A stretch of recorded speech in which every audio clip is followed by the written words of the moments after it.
नमस्कार, आप देख रहे हैं के न्यूज इंडिया। मैं हूं आपके साथ तन्वी सक्सेना। आज हम एक बड़े मुद्दे पर चर्चा करने जा रहे हैं, वो है वक्फ संशोधन बिल।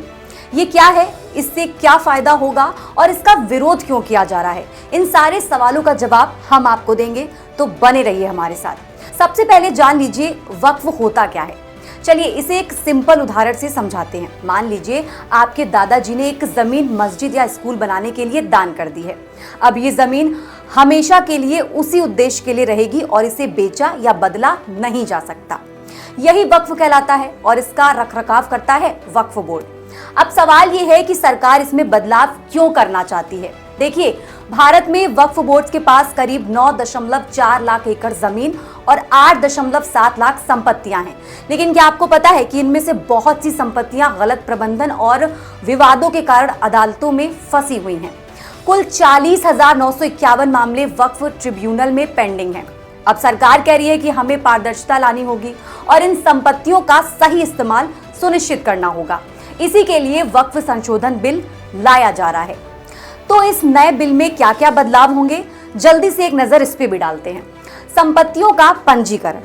अब वक्फ संपत्तियों को जिले के कलेक्टर के पास पंजीकृत करवाना जरूरी होगा, यानी कोई छुपी हुई संपत्ति नहीं रहेगी।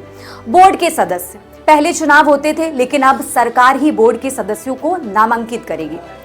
यहाँ ट्विस्ट ये है कि अब गैर मुस्लिम लोग भी वक्फ बोर्ड में शामिल हो सकते हैं। महिलाओं की भागीदारी, हर वक्फ बोर्ड में महिलाओं की भागीदारी अनिवार्य होगी। तो कुल मिलाकर सरकार कह रही है कि सबको साथ लेकर चलो।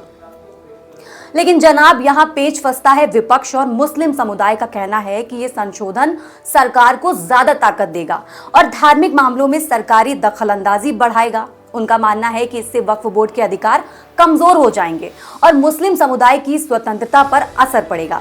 यानी सरकार का कहना है सुधार और विरोधी कह रहे हैं साजिश। अब कौन सही और कौन गलत, ये तो समय बताएगा। एक और दिलचस्प बात, अगर वक्फ ट्रिब्यूनल किसी संपत्ति पर फैसला देता है तो क्या उसे चुनौती दी जा सकती है? जवाब है हाँ। आप हाईकोर्ट में जाकर इसे चैलेंज कर सकते हैं। लेकिन एक सवाल और, क्या वक्फ बोर्ड किसी भी प्रॉपर्टी पर दावा कर सकता है?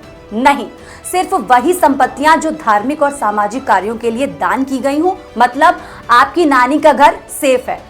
तो कुल मिलाकर सरकार कह रही है कि ये कानून वक्फ संपत्तियों का सही प्रबंधन करेगा, लेकिन विरोध करने वालों का मानना है कि ये हस्तक्षेप है। आप क्या सोचते हैं, क्या वाकई पारदर्शिता आएगी या ये सिर्फ सत्ता का खेल है? कमेंट में अपनी राय दीजिएगा और हमारे चैनल को सब्सक्राइब करना बिल्कुल मत भूलिएगा।